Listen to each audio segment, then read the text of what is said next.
তারা ডিসেম্বরে নির্বাচন চায়? 26টা দল কেন ডিসেম্বরে চাইতেছে এই ব্যাখ্যাটা তো আমরা পরিষ্কার পাচ্ছি না। কারণ তারা এখন যে বিভিন্ন জায়গায় তাণ্ডব, যেটা চাঁদাবাজি সহ মাসের অশান্তিকর একটা পরিবেশ, এখন তারা হঠাৎ এই নির্বাচন যদি করতে ডিসেম্বরে তারা তাদের মাধ্যমে করাইতে চায়, তখন তো ওইভাবে ভোট কেন্দ্রগুলো দখল হয়ে যাবে। তখন তারাই তো ঘোষণা করবে 10টা থেকে 12টার ভিতরে অমুককে ঘোষণা দাও। পরিবেশ তো এরকম মনে হয়। নাহলে তারা কিভাবে তারা ডেডলাইন তৈরি করে দেয় ডিসেম্বরেই করতে হবে? এটা তো তাদের দায়িত্ব না। এখন পর্যন্ত সব জায়গায় তো নিয়ন্ত্রণ এখন সরকার আসে নাই, পরিবেশটা এখনো পায় নাই। এই সংস্কারের পর যদি নির্বাচন হয় সেক্ষেত্রে আপনাদের কি কোনো লাভ আছে কিনা, বা আর বিএনপির যে ডিসেম্বরে নির্বাচন চায় সেখানে বিএনপির লাভটা কি?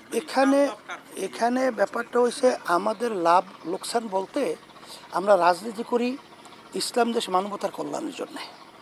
এই জন্য ইসলামী আন্দোলন প্রতিষ্ঠা শুরু করে এখন পর্যন্ত আমরা কিন্তু এই যারা নাকি চাঁদাবাজি করে এবং যারা নাকি মানুষ মায়ের কোল খালি করে এবং যারা রক্তপাত করে এবং যারা নাকি অবৈধ সম্পদ বিদেশে গড়ে তোলে বাংলাদেশের জনগণের টাকা, এদের সাথে কখনোই কিন্তু আমরা আতাত করি নেই।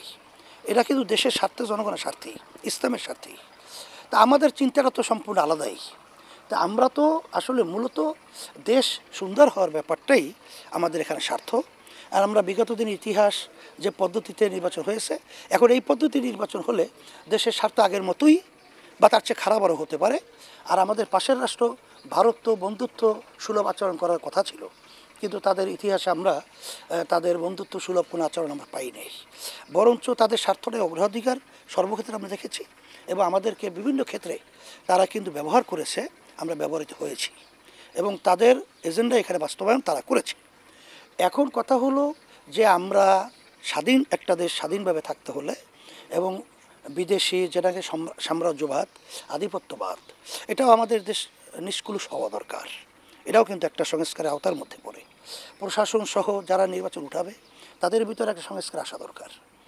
এরপরে আপনার কালো টাকার দৌরত্ব, পেশি শক্তি মাধ্যমে যে নির্বাচন সেন্টারগুলো দখল করা এবং বিভিন্ন আধিপত্য বিস্তার করা, এগুলোও রোধ করতে হবে।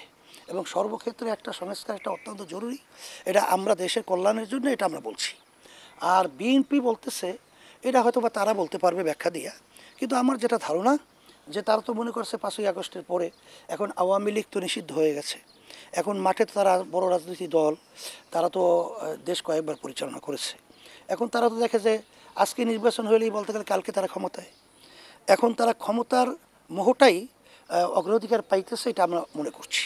এর জন্য আমরা একটা কথা বলছি যে দেশপ্রেমিক এবং ক্ষমতা প্রেমিক।